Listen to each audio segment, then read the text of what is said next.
Bonjour à tout le monde. Alors, je tiens à dire que je sais pas si ça va marcher. Ça fait 3 fois que je lance des trucs et que ça marche pas, donc ça se trouve, je vais enregistrer cette vidéo pour rien. On se retrouve, j'espère donc pour se parler de interférence, c'est la suite de l'optique et on va parler de division du front d'onde. Alors, quand on parle de division du front d'onde, hein, c'est une des grandes catégories qu'on a concernant les interférences. La première donc c'est division du front d'onde et la deuxième qu'on verra, c'est la division d'amplitude. Alors pour rappel, la division du front d'onde, hein, c'est quoi?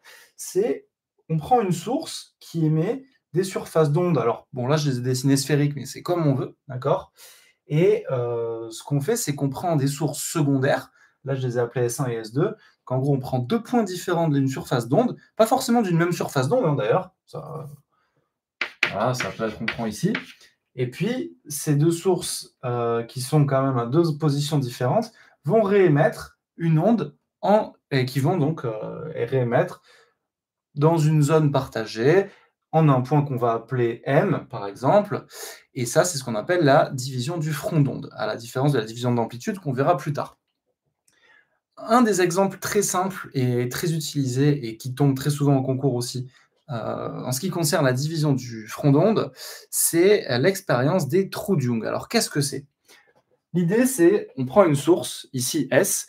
Je vous rappelle, hein, que l'idée de pourquoi on prend une seule source, c'est qu'il faut que l'émission des 2 sources S1 et S2 soit corrélée. Et si ces 2 sources qui sont différentes, il n'y a pas corrélation. Et en fait, c'est le modèle des trains d'onde, hein, qui ne fonctionne pas car émis aléatoirement, ces trains d'onde, bah, il n'y aurait pas d'interférence. Donc on en prend une, et puis bah, on sépare en deux. Donc typiquement, hein, on prend une source qui éclaire à plusieurs endroits.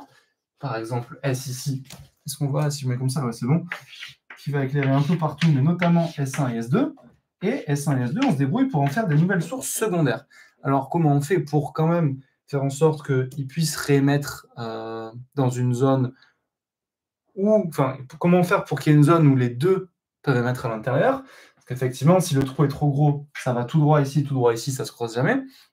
Eh ben, on va faire en sorte de prendre des trous tout petits.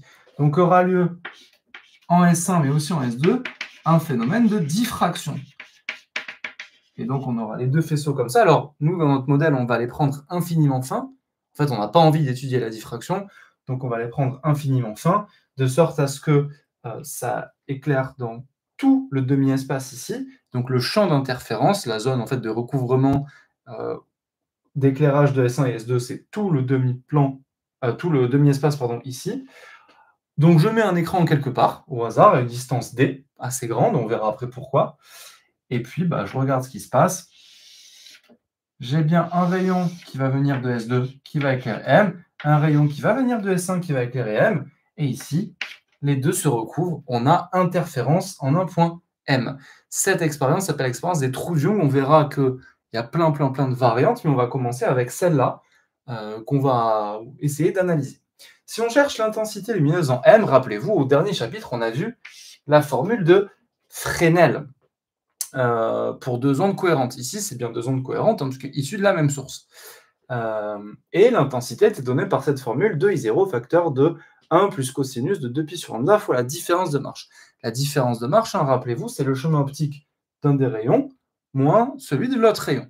Donc ici, ça serait SM passant par le chemin 2 moins SM passant par le chemin 1. Donc ça, moins ça. Qu'on peut écrire d'après une relation de Chasles, genre SS2 plus S2M moins SS1 moins S1M. Bon, et puis en fait, par symétrie, pour l'instant, vu comment j'ai mis mon expérience, SS1 et SS2, c'est pareil, en gros, puisque les deux sont répartis de fait, sont symétriques par rapport à l'axe optique. Donc ça me fait un truc genre ça et ça se simplifie. Et comme l'indice, enfin comme je l'ai fait l'expérience dans l'air pour l'instant, je vais juste dire que c'est S2M moins S1M. Alors c'est super, en gros ça fait donc ça moins ça. J'ai plus qu'à faire un petit calcul géométrique en quelque sorte. Alors si on fait le calcul complet, alors on a plein de façons de faire, hein. On peut par exemple, moi ce que je fais en général, c'est que j'exprime les coordonnées du point S1, S2 et M dans un repère zxy, par exemple. Et puis, j'exprime la norme du vecteur S de M ou la norme du vecteur S1M.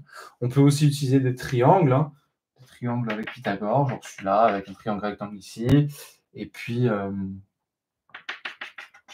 celui-là. Bon, bref, on fait comme on veut. On arrive en tout cas à racine de d carré plus a sur 2 moins x au carré.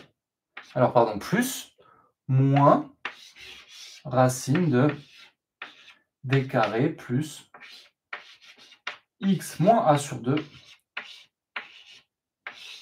au carré. En fait, si on n'a pas de simplification, on s'arrête là, puis ça fait une formule relativement compliquée, d'accord, qui dépend effectivement de a, de x, de d, etc.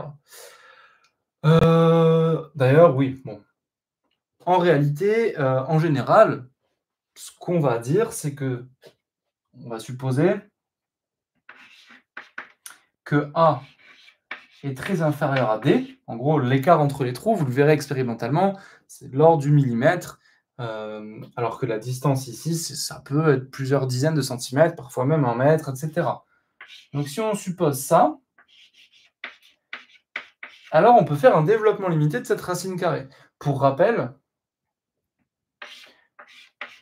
1 plus epsilon puissance 1,5, hein, qui correspond à la racine, ça fait à l'ordre 1 plus epsilon sur 2. On peut bien sûr aller plus loin, mais ça, c'est pas nécessaire ici. Donc, on a juste à développer cette parenthèse et faire le développement limité. Alors, moi, ce que je conseille avant, c'est toujours de factoriser par d devant pour faire un dl de quantité adimensionnée. D'accord ? Enfin, c'est, je pense, le mieux. Quand on fait ce calcul, on arrive à la différence de marche qui vaut, dans ces cas-là, AX sur D. Et ça, on va le garder en tête et essayer de s'en rappeler vraiment par cœur, tout simplement parce que c'est quelque chose qui reviendra très souvent, d'accord ? Le AX sur D. Donc ça veut dire hein, qu'on a directement l'intensité grâce à la formule de Fresnel qu'on a sur l'écran.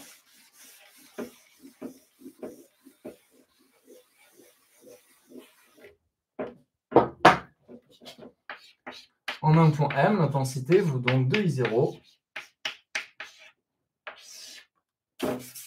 facteur de 1 plus cos de pi sur lambda fois AX sur D. Si je trace cette intensité-là, qu'est-ce que j'ai ? Eh bien, ça me donne déjà une intensité qui dépend que de x, pour commencer, et qui fait un cosinus, mais décalé. D'accord ? C'est-à-dire qu'il n'est pas centré en 0, il est centré en 2i0. Il va jusqu'à 4i0, il descend à 0. L'écart, ici, c'est ça qu'on va appeler l'interfrange. On peut démontrer que c'est l'interfrange, puisque c'est tel que, je rappelle, P de x plus i moins P de x égale 1. Je résous ça, j'ai juste en fait une interfrange qui vaut lambda d sur 1. Et alors, si je parle d'interfrange, pourquoi ? C'est tout simplement parce que j'ai des franges à l'intérieur de ça. Alors, comment est-ce qu'on fait pour savoir l'équation des franges ? Alors, on a plusieurs façons de savoir, mais rappelez-vous qu'en gros, une frange, elle est telle que i égale constante. Moi, j'avais même dit que pour savoir le numéro de la frange, on peut calculer l'ordre d'interférence et résoudre P égale constante. Ici, P fait donc AX sur lambda D, puisque je rappelle que c'est delta sur lambda. Et donc, ça égale constante, ça équivaut à X égale constante. Et donc, ce qu'on a sur l'écran, c'est des franges d'équation X égale constante. Si je reprends, donc ça, c'est l'écran vu de face, avec l'axe X vers le haut, l'axe Z qui serait comme ça, et donc un autre axe en profondeur qui serait comme ça. Et dans ces cas-là, j'ai X égale constante, donc j'ai des franges horizontales une alternance de franges brillantes et de franges sombres. J'ai une frange brillante au milieu. Alors, comment je sais ça? Parce que je prends x égale 0, ça me donne bien 4i0 ici. Et pour information, hein, la frange centrale, c'est pas la frange au milieu, c'est la frange telle que delta égale 0. Ça, c'est ce qu'on va appeler la frange centrale. Alors ici, bon, c'est assez simple, puisque delta égale 0. Ici, c'est en x égale 0. Donc la frange centrale, c'est celle qui est, pour le coup, dans cette configuration, au centre de l'écran. Et alors, bon, c'est potentiellement la plus brillante, alors c'est pas forcément vrai. On verra ce qu'il en est. En tout cas, voilà ce qu'on peut dire. Et donc, les franges, hein, deux franges brillantes ou deux franges sombres, ou peu importe, vont être séparées de i, c'est-à-dire lambda d sur a, tout simplement. Et donc, on a des droites rectilignes qui apparaissent. Alors, ça, c'est pour le truc de base, les trous Young, la classique, hein, j'ai envie de dire. La galette complète, c'est le truc standard, okay, la configuration standard. Maintenant, la plupart du temps, on ne va pas vous interroger que sur la configuration standard, parce que vous l'avez vu, finalement, tous les calculs sont assez directs. Donc une façon de changer un peu ça, c'est de déplacer la source initialement. Vous verrez qu'en plus, ça nous sera utile plus tard. Donc c'est un calcul intermédiaire qu'on va faire, qu'on va refaire. Et en fait, donc là, on va faire plein de petites variantes. Vous allez voir qu'à chaque fois, le seul truc, c'est on va calculer la nouvelle différence de marche et voir ce que ça change. Donc, première modification, une fente qui est déplacée.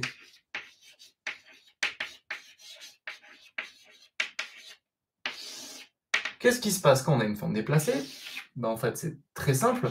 C'est le même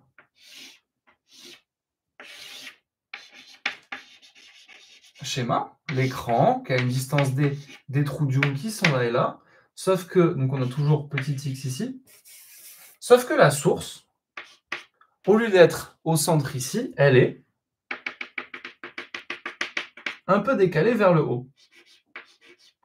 Par exemple, la source, elle est là. Donc elle se décale sur un axe grand X, et elle est à une position XS. Alors maintenant, on va voir la méthode de comment on fait pour savoir l'intensité en un point M que j'ai pris au hasard de l'écran. La première chose à faire, c'est toujours la même, d'accord?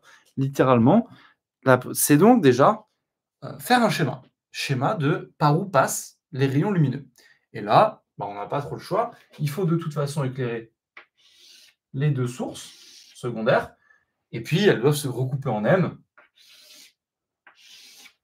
Et comme on traverse l'air, pas trop le choix, d'accord? J'ai toujours mes S2 et S1 ici. Ah oui, ce qui me manque, c'est une distance petit d. Ici, que je vais supposer d'ailleurs très grand devant XS.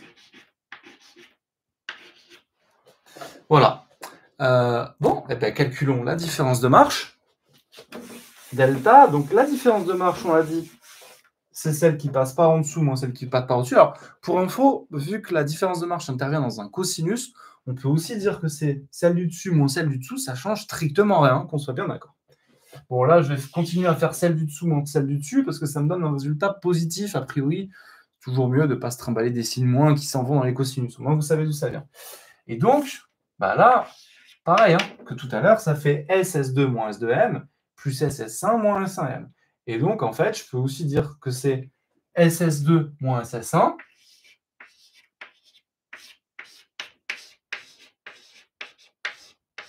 plus S2M moins S1M. Bon, alors, il y a un truc qu'on a déjà calculé et que c'est facile. S2M moins S1M, ça, on l'a vu tout à l'heure. On peut faire le calcul complet et ça fait AX sur D. Alors, bien sûr, dans l'hypothèse où D est très grand devant A et très grand devant X. Maintenant, il faut calculer ça moins ça. Alors, est-ce qu'on doit tout refaire? Moi, je me dis quand même que calculer ça moins ça, j'ai l'impression que je l'ai déjà fait, en fait, quand j'ai calculé ça moins ça. Alors, il faut juste le remettre comme il faut, mais en réalité, je peux utiliser le principe du retour inverse de la lumière. Admettons que j'ai deux sources ici qui éclairent ce point S. Par le principe du retour inverse de la lumière, c'est possible. Et donc, ça moins ça, eh ben, en fait, ça fait juste la même chose que tout à l'heure, en modifiant un peu. Ce qu'on avait appelé A tout à l'heure, c'était la distance entre les deux trous. Ça n'a pas changé. Ce qu'on avait appelé X, c'était la distance entre le centre ici, enfin le croisement entre l'écran et l'axe optique, et M. Bon, bah ici, c'est la distance entre ça et ça, donc c'est XS. Et D, c'était la distance entre le centre des sources et l'écran. Bah là, c'est la distance entre le centre des sources et cet endroit-là, c'est-à-dire petit d. Et donc, je me retrouve avec delta qui fait la même chose que tout à l'heure, plus une différence de marche à grand XS sur D. Et ça, bah, c'est super parce que du coup, maintenant, je n'ai plus qu'à calculer, grâce à la formule de Fresnel, l'intensité, qui fait 2I0, facteur de 1 plus cos de 2pi sur lambda fois AX sur D plus AXS sur petit d. Et voilà, j'ai l'intensité. Donc ça, c'est une simple fonction sinusoïdale avec un léger décalage de constant, mais aussi un déphasage. Bah, j'ai qu'à la tracer. Alors, avant de la tracer, moi, quand même, ce que j'aime bien faire, c'est toujours, vu que c'est une fonction sinusoïdale centrée sur 2I0, j'ai juste à connaître, par exemple, la période, qu'on appelle ici l'interfrange,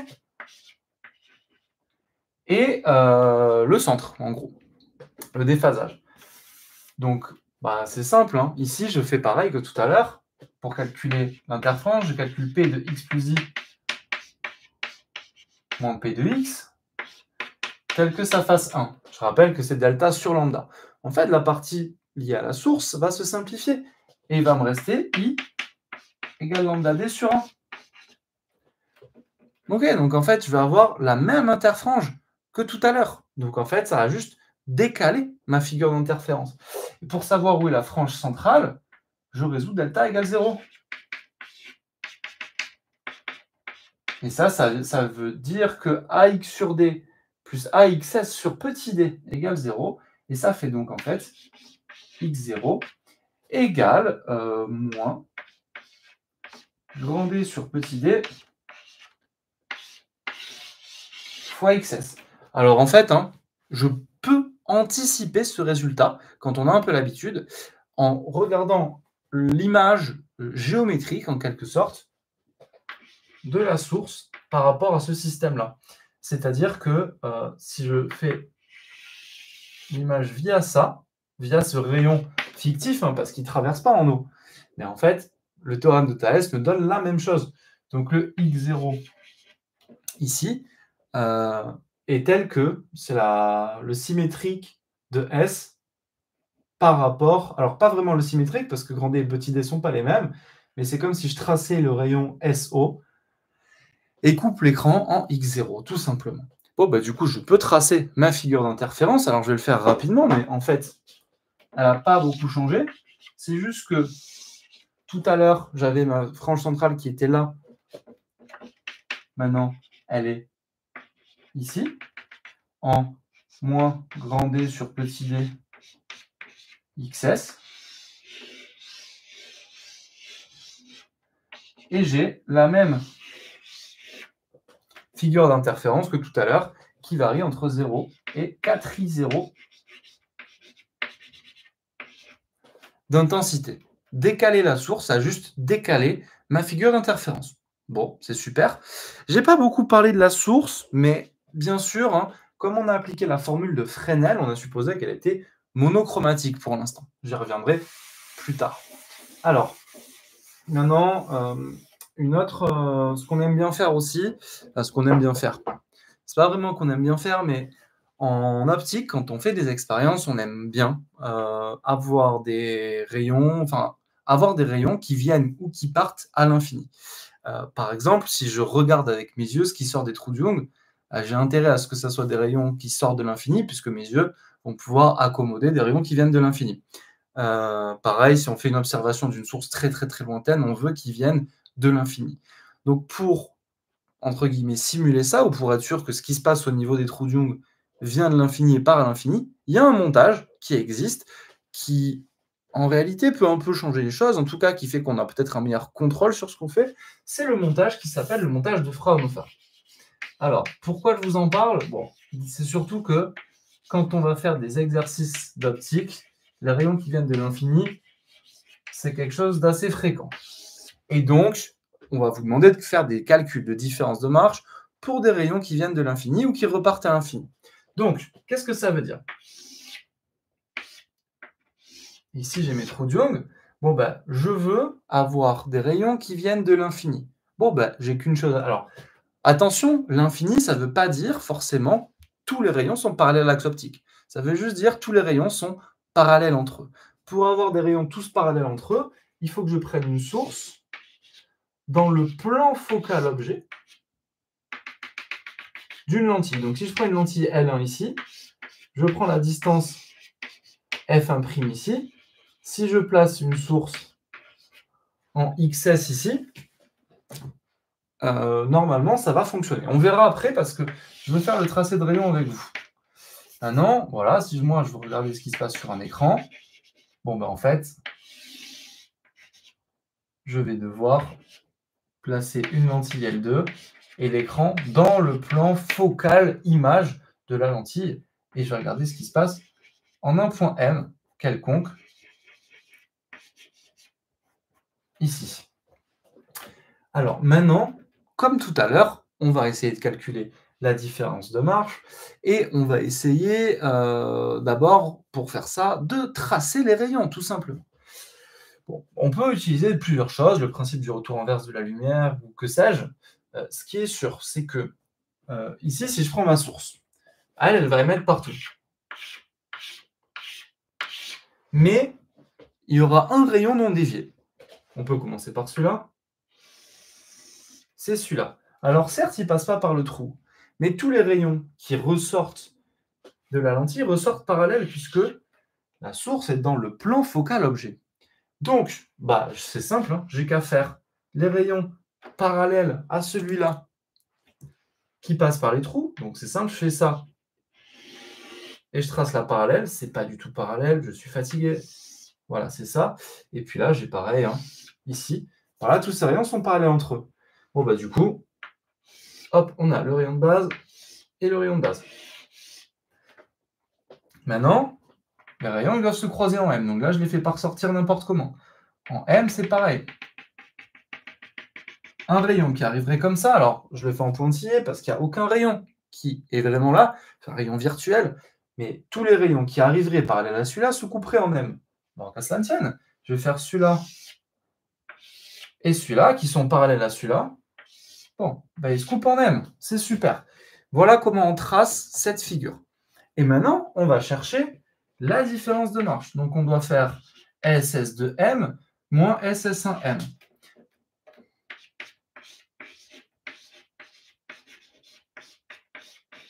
Et là, qu'est-ce qu'on fait?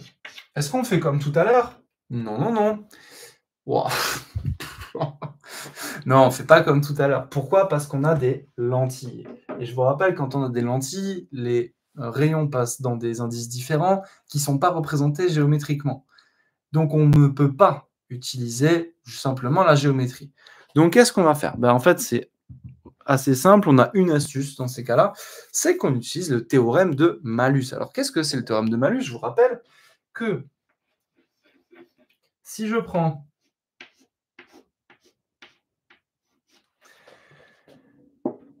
une surface qui est orthogonale aux deux rayons lumineux, et ben en S et en S1 et H, j'ai la même phase si les deux sont issus de la source S. Et donc, en fait, ce que je peux dire, c'est que S1 égale S1H. Donc, ça va se simplifier. Pareil pour ici. Si j'ai, hop là, voilà, ça, j'ai ici, en K, la même phase.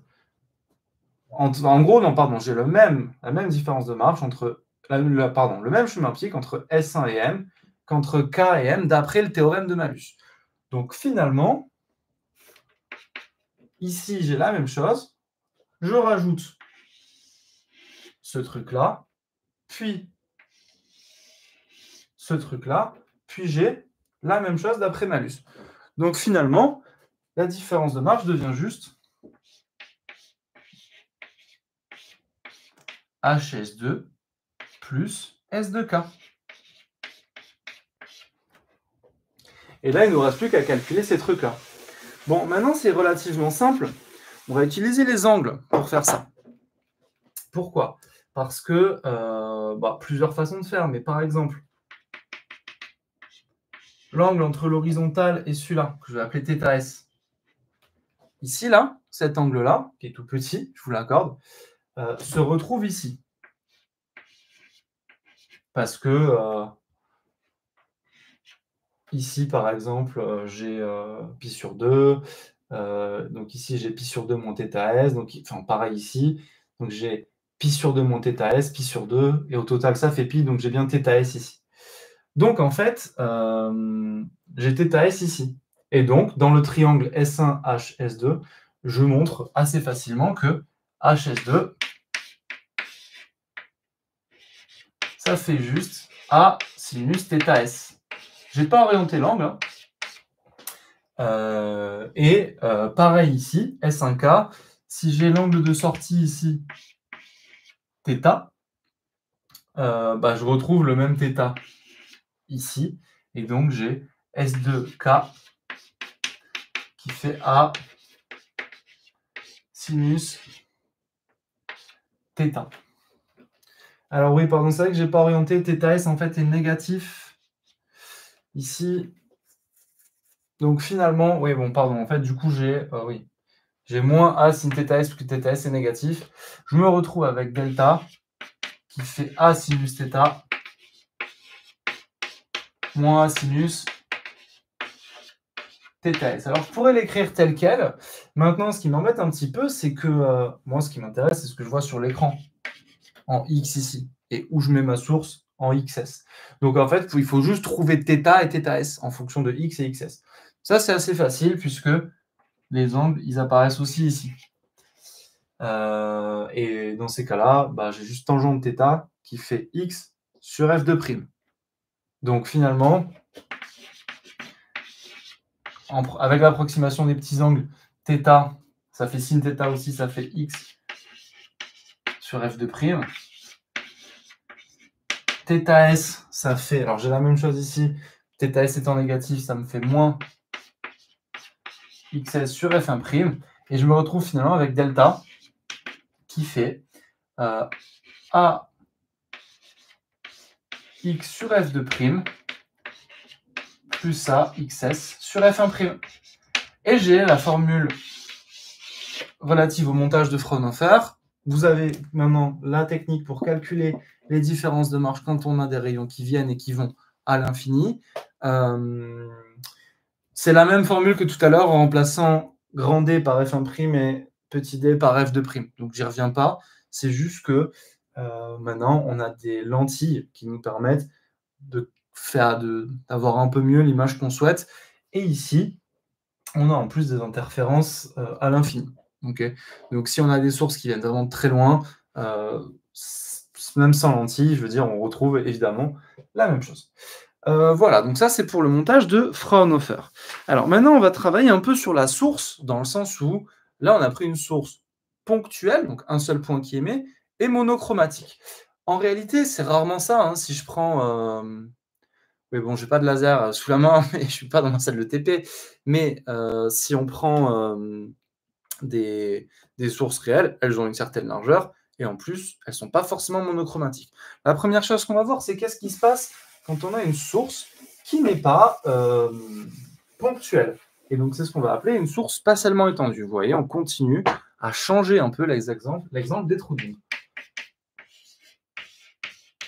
C'est ce qu'on fait souvent en physique, hein, c'est-à-dire qu'on part d'un modèle vraiment idéal, et puis on essaye de changer un peu ce qui se passe en tendant vers un modèle qui décrit de mieux en mieux la réalité. Une source spatialement étendue, qu'est-ce que ça serait? Plutôt que d'être un point, ça serait en fait un espèce de segment Alors, en vrai, hein, on pourrait prendre un rond, un truc spatialement étendu en 3D, mais moi, je vais juste dire déjà que c'est un segment où chaque petit point émettrait une source ponctuelle. Alors, moi, quand même, alors, je vais mettre un axe ici. Je vais supposer qu'elle a une certaine taille, du coup, je vais dire que ça éclaire entre B sur 2 et moins B sur 2. Je vais appeler U, hein, la position au niveau de la source. Moi, ce que j'aimerais quand même, c'est dire que, bon, bah, en tout, elle émet pareil qu'avant. C'est-à-dire que si je place un point M ici, elle émet en fait une intensité I0. Moi, j'aimerais que ça soit I0 au total, si je somme tout. Mais en fait, I0, c'est quoi du coup? C'est la somme de toutes les petites sources. Sauf qu'en fait, la somme, je vais la faire sur toutes les petites sources, mais c'est une somme continue, j'ai une infinité de petites sources, donc c'est déjà une intégrale. Et donc en fait, c'est la somme de DI. DI, mais en fait, qu'est-ce qui varie? C'est le paramètre U qui varie. U qui varie entre moins B sur 2 et B sur 2. Donc en fait, c'est petit i de U du.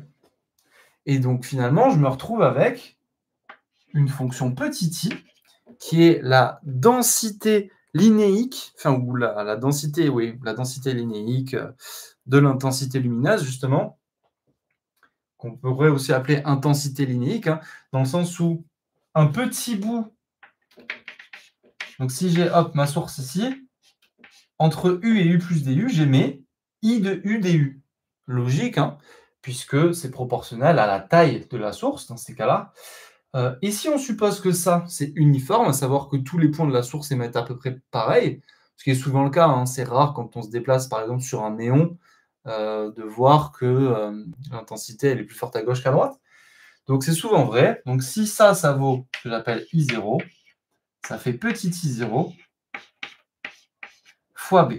Et donc, un élément de longueur DU émet DI égale I0 fois DU. Voilà. Et maintenant, je peux faire comme je fais avant, c'est-à-dire l'appliquer, mais avec cette fois-ci des trous d'ongle. Donc j'ai ma source. Alors attendez, hop, j'ai l'axe où il y a ma source. Je l'ai appelé U, on a dit, qui varie entre B sur 2 et moins B sur 2. J'ai mes trous d'ongle décalés de A. Tout ça à une distance petit d. Voilà, et je mets un écran à une taille grand D et je place un point M. Bon, là, qu'est-ce que je vais faire maintenant? Est-ce que, par exemple, un élément de la source qui est là et un élément de la source qui est là, est-ce que les deux interfèrent? Non, physiquement, c'est des points qui sont deux sources différentes. Il y en a un qui émet en haut de la source, un qui émet en bas. C'est physiquement pas les mêmes atomes qui vont émettre les trains d'onde. Donc, on ne n'utilise pas la formule de Fresnel pour une infinité de sources comme ça serait bizarre, c'est pas ce qu'on a vu. C'est juste qu'on va sommer les intensités avec, à chaque fois, regardez ce qui a été émis par juste elle. Alors justement, qu'est-ce qui a été émis par juste un point ici, un point de largeur DU? En fait, il a été émis DI en M, j'appelle ça DIU, sous-entendu émis par U, c'est quoi? C'est la formule de Fresnel hein, qu'on connaît. C'est une espèce de DI0, alors 2 fois DI0 fois 1 plus cos de pi sur lambda fois la différence de marche. La différence de marche, c'est quoi? C'est simple, hein, puisque en fait, je suis à une distance U ici, c'est juste la même chose que la source décalée, tout simplement. Donc ça fait AU sur petit d plus AX sur grand D. DI0, c'est quoi? On l'a vu, hein, c'est un terme DI0, I0 fois DU, en fait. Donc ça fait 2 I0 DU facteur de tout ce qu'il y a dans le crochet.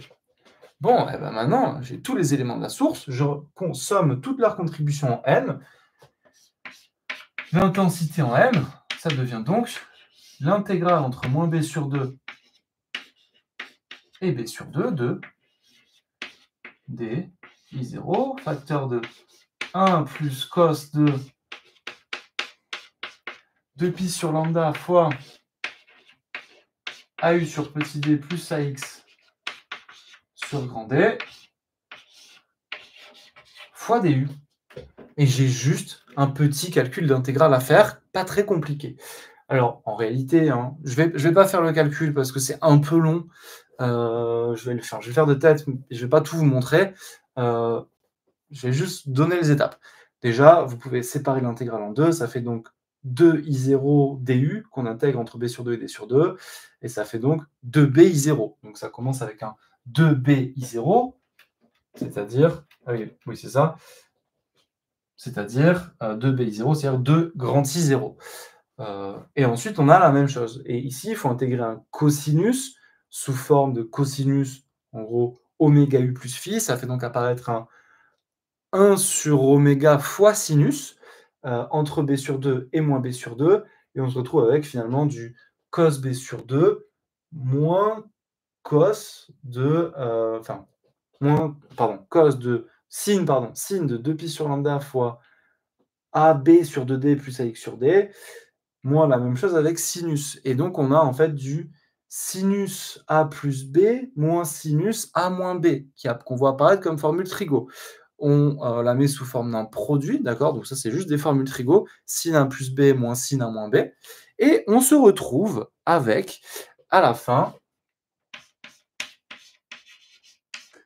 un 2i0 qu'on met en facteur de 1 plus, et là, il y a deux termes. Il y a le sinus cardinal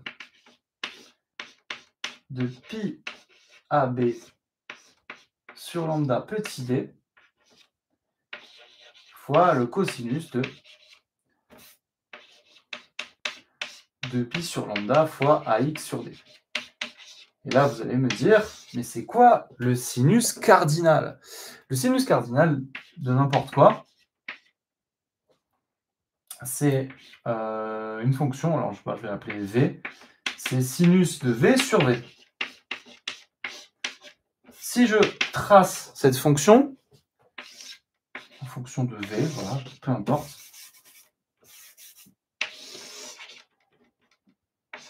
ça fait quoi? En fait, je peux la prolonger par continuité en 0, puisque le sinus en 0 se développe comme sinus V à peu près égal à V, et donc ça fait à peu près 1. Et donc, en fait, le sinus cardinal, il vaut 1 en 0. On peut voir que c'est une fonction paire, par imparité du sinus et de la fonction identité. Et ça s'annule quand le sinus s'annule, c'est-à-dire en pi, 2pi, 3pi, etc. Et en fait, ça nous fait un truc comme ça.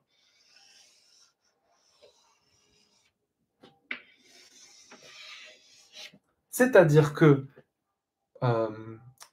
ça fait un espèce de gros lobe ici. Ça s'annule en pi, puis ça s'inverse, en ayant quand même une amplitude relativement faible par ici, et après ça tend assez vite vers 0, en réalité. Ce truc-là, ça nous fait penser à quelque chose. Ça nous fait penser à la formule de l'intensité où apparaissait le contraste. Sauf que bon, là, le sinus cardinal n'est pas positif. Donc cette fonction-là, je vais essayer de prendre une note craie.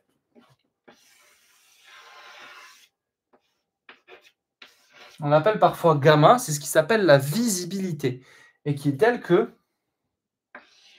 le contraste, c'est la valeur absolue de la visibilité. Donc finalement,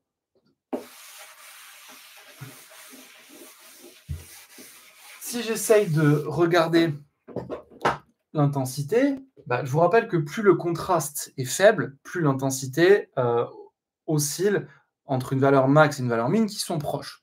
Donc en fait, si je prends ça pour une valeur quelconque,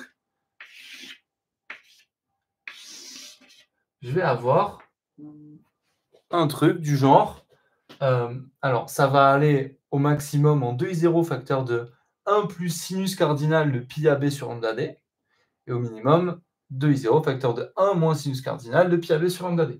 Donc, je me retrouve avec un truc comme ça et une oscillation comme ça. Donc, les franges sont moins contrastées qu'avant. Avec ici, donc, on l'a dit, hein, le maximum qui vaudrait 2i0 facteur de 1 plus sinus cardinal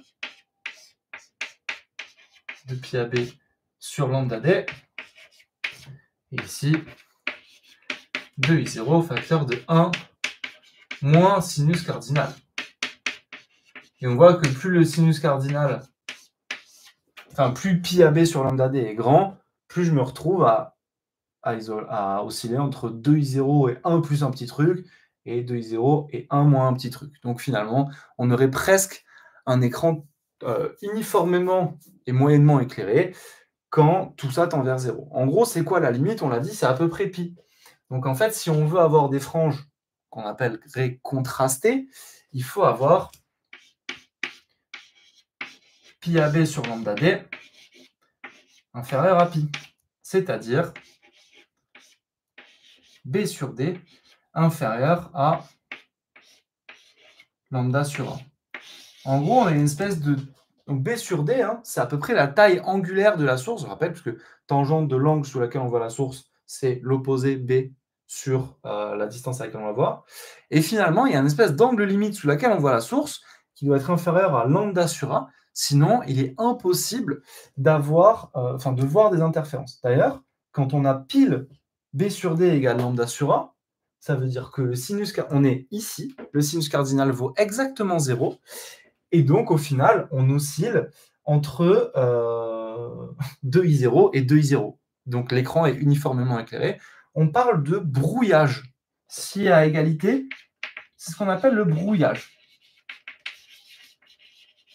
C'est intéressant comme terme et ça se voit expérimentalement très très bien. On peut également juste regarder ce qui se passe quand le sinus cardinal est négatif ici. En fait, la frange centrale, donc on a ici du 1 moins quelque chose, si ça c'est négatif, et donc la frange centrale deviendrait une frange sombre, et la frange d'à côté sombre deviendrait brillante. En gros, on aurait inversion de contraste. Alors ça peut se voir, mais étant donné que le sinus cardinal de toute façon a une valeur absolue faible à cet endroit-là, en vrai, de toute façon, les franges ne sont pas très bien contrastées. Donc l'inversion des franges, l'inversion des franges, oui, donc l'inversion du contraste, on peut la voir que sur une zone déjà assez peu contrastée. Mais c'est tout à fait possible et tout à fait visible. Le fait que la source doit avoir une taille inférieure à une certaine limite pour qu'on puisse voir des interférences, c'est ce qu'on peut appeler c'est la notion de cohérence spatiale qui rentre en jeu. Si la lumière vient d'une source trop grande spatialement, alors on dira que c'est une source incohérente, presque avec elle-même en quelque sorte. D'accord ? Donc c'est cette notion de cohérence spatiale qu'on voit ici. Ok, il nous reste un dernier exemple. C'est la source spectralement étendue. Alors, je vais effacer ici, vous faites un screenshot si vous voulez. Yes. La source spectralement étendue, qu'est-ce que c'est ? C'est un peu la même chose qu'avant, c'est-à-dire que la source, avant, elle était spatialement ponctuelle, juste un point dans l'espace, et en fait, non, elle prenait une certaine taille. Bon, c'est pareil pour sa couleur. On a supposé là qu'elle était monochromatique, donc si on regarde ce qu'on peut appeler I lambda, c'est-à-dire l'intensité spectrale qu'elle émet, c'est-à-dire qu'on va émettre que l'intensité qu'elle émet entre lambda et lambda plus d lambda, on va noter DI, c'est I lambda, D lambda. Bon, si on trace I lambda, du coup, juste l'intensité spectrale en fonction de lambda, nous, on avait supposé qu'elle émettait que dans une seule longueur d'onde, lambda 0. Ça, c'était intéressant, c'est très pratique, sauf que, en fait, vous le savez, les raies ont une certaine largeur. D'ailleurs, la largeur des raies, c'est intéressant à étudier, d'où ça vient. Il y en a de toute façon un minimum, qui est que pour émettre, il faut avoir une certaine température. On reverra ça en cours de physique statistique. Et donc, l'émission se fait par des atomes qui sont en mouvement. Et les électrons sont émis depuis des atomes... Pardon, les photons sont émis depuis des transitions électroniques qui sont sur des atomes en mouvement, comme ça ou comme ça, et par effet Doppler, ça émet, on n'a pas la même fréquence d'émission. Donc de toute façon, il y a une largeur due à l'effet Doppler. Et en fait, nous, on va supposer qu'en réalité, on n'a pas ça, mais on a un truc comme ça, avec une certaine largeur, d'accord, de longueur d'onde d'émission. Alors, on va quand même supposer que cette largeur, elle est très inférieure à lambda 0, hein, comme en vrai, et on va essayer de voir la figure d'interférence, et enfin, l'intensité qu'on a pour une source qui émet avec cette couleur-là. Le seul truc, c'est que on va maintenant resupposer que la source est une source ponctuelle, d'accord? Parce qu'on peut, enfin, si on fait source spatialement étendue et source pas monochromatique, c'est vite compliqué. Attendez, je vais devoir faire une pause dans la vide. Bon, je reprends. Alors, je reprends. Donc, on disait, on va essayer de voir ce qu'il en est pour une source qui est spatialement étendue. Alors, on peut même supposer que delta lambda n'est pas très inférieur à lambda 0, ça va juste simplifier les calculs. Mais donc, on reprend. En fait, je ne vais même pas refaire le schéma, puisque c'est. Bon, du coup, je le refais. Mais en fait, c'est les trous de Young classiques avec une source ponctuelle. En fait, sur le schéma, ça ne change rien. Le seul truc, c'est que si on calcule pour une longueur d'onde donnée, en fait, qu'est-ce qui se passe? Qu'est-ce qu'on voit? La différence de marge, je vous rappelle qu'elle fait AX sur lambda. Donc la différence de marge dépend de lambda. Donc en fait, si je fixe un lambda ici, différence de marge dépend de lambda. En fait, c'est logique, hein. Rappelez-vous l'interfrange qui vaut lambda d sur A. Si je trace par exemple la figure d'interférence pour lambda égale lambda max, ça va me faire une interfrange plus grande que si je le fais pour lambda min. Donc il y a un moment où, de toute façon, les figures d'interférence vont se superposer pas comme il faut, en quelque sorte. Alors, du coup, est-ce que lambda max et lambda min, ou est-ce que lambda 1 et lambda 2, qui sont deux lambda quelconques et différents, ils interfèrent entre eux? Non, rappelez-vous, c'est ce qu'on a vu quand on a démontré la formule de Fresnel. Pour qu'il y ait interférence entre deux ondes, il faut nécessairement qu'elles aient la même longueur d'onde. Et donc, on va pouvoir simplement sommer leur intensité. Donc, l'intensité totale, elle va s'écrire comme l'intégrale entre, du coup, je vais écrire lambda min et lambda max. Hein. On sait que lambda min, c'est lambda 0 moins delta lambda sur 2. Lambda max, la même chose avec un plus. Et c'est, à chaque fois, DI pour une longueur d'onde donnée. Sauf que, du coup, qu'est-ce qui est, pour une longueur d'onde donnée, qu'est-ce qu'on a? En fait, on a l'intégrale entre lambda min et lambda max de I lambda. Alors, il y a un 2 même, I lambda d lambda. En fait, on reprend ce truc-là, sauf qu'ici, c'est un I0, et du 1 plus cosinus de 2pi sur lambda fois la différence de marche. Alors, je ne vais même pas écrire AX sur D, je vais juste écrire... pardon, là, c'était AX sur D, autant pour moi. J'ai fait une erreur ici, vous notez bien. Hein. Et donc, 2pi sur lambda fois la différence de marche. Voilà. Du coup, j'ai plus qu'à intégrer ça en se rappelant quand même que, du coup, I0, l'intensité totale, c'est le fameux I lambda fois delta lambda. Bon, donc en fait, l'intégration se fait pareil qu'avant, sauf qu'on intègre sur lambda, donc en fait, qu'au dénominateur. Alors, juste pour simplifier le calcul, on peut poser parfois ce qu'on appelle sigma, qui vaut 1 sur lambda, ce qu'on appelle le nombre d'ondes, qui est souvent donné en centimètres moins 1, je ne sais pas pourquoi. Ce n'est pas une unité méga pratique non plus, bon, peu importe. Hein. Sinon, on peut aussi directement intégrer cos de 1 sur x, hein, ça se fait facilement aussi. De toute façon, il y aura ce changement de variable à faire. Je vais encore une fois pas faire le calcul en entier, ça prend un tout petit peu de temps. Ce qui est sûr, c'est que l'intensité donne 2I0, facteur de 1, plus le sinus cardinal de, alors, pi delta lambda sur lambda 0 au carré. En fait, ça vient du 1 sur lambda max moins 1 sur lambda min et j'ai utilisé cette hypothèse-là, delta lambda inférieur à lambda 0, pour pouvoir écrire sous cette forme-là. Mais sinon, c'est juste un lambda max moins lambda min sur lambda max lambda min, tout simplement. Voilà. Fois la différence de marge, donc pareil, qui vaut AX sur D, fois le cosinus de pi sur lambda fois la différence de marge. Alors là, vous allez dire, on retrouve la même chose que tout à l'heure, quasiment. Eh bien, pas tout à fait, figurez-vous. Parce que le sinus cardinal qu'on a ici, qui en fait correspond à la fonction visibilité qu'on avait tout à l'heure, gamma, dépend de la différence de marche. C'est-à-dire que suivant où je vais me placer sur l'écran, comme delta c'est AX sur D, quand je vais faire varier X, je vais faire varier le cosinus, donc je vais passer des franges sombres à des franges brillantes, etc. Mais je vais aussi faire varier la visibilité. Et ça, c'est pas du tout pareil que tout à l'heure. Tout à l'heure, c'est tout l'écran qui changeait. Là, si j'essaye de tracer l'intensité sur l'écran, qu'est-ce que j'ai? J'ai une intensité qui dépend de X, sauf qu'au début, le sinus cardinal, il va valoir 1, puisque l'argument à l'intérieur vaut 0. Donc, je vais juste tracer 2i0 facteur de 1 plus cos de pi delta sur lambda.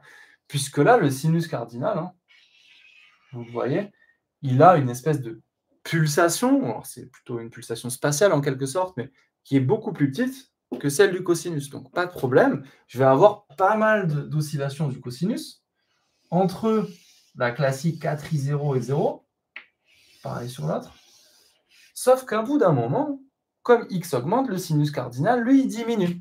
Et en fait, jusqu'à quel moment?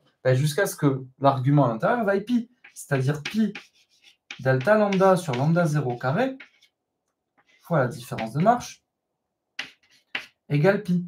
Donc, si je veux avoir un sinus cardinal qui ne vaut pas 0, et donc une oscillation qui ne se fait pas entre 2i0 et 2i0, c'est-à-dire une intensité uniforme, il faut que ça soit inférieur à pi. C'est-à-dire que la différence de marche doit être inférieure à une différence de marche maximum, en quelque sorte, qui vaut lambda 0 carré sur delta lambda. Et quand on arrive à lambda 0 carré sur delta lambda, qu'est-ce qui se passe? Là, je vais osciller entre 2i0 et i0. J'arrive sur une intensité uniforme.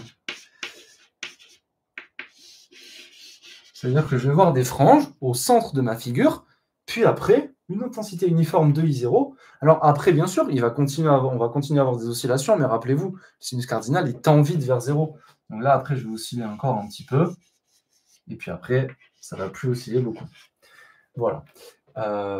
Cette notion-là, de différence de marche qui doit être inférieure à une certaine longueur, c'est cette longueur qu'on appelle en fait la longueur de cohérence.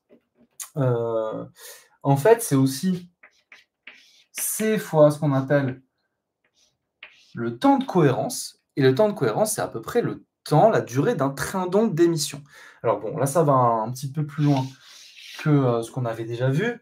En gros, gardez en tête que pour qu'il y ait interférence, la différence de marche doit être inférieure à une certaine longueur qui dépend uniquement du spectre de la source. A priori, plus le spectre est fin, plus cette longueur maximum autorisée est grande. C'est le cas, par exemple, pour les lasers, qui ont des longueurs de cohérence de l'ordre de presque 1 mètre. Mais si je prends une lumière blanche, où le spectre varie entre 400 nanomètres et 800 nanomètres, c'est une longueur énorme, en fait, je peux appliquer cette formule-là, je me retrouve avec une longueur de cohérence extrêmement faible, en fait, de l'ordre de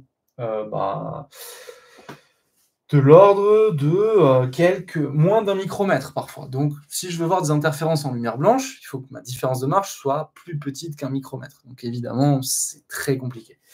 Là, on a quand même une notion de contraste, comme on a vu avant, mais le contraste, du coup, local.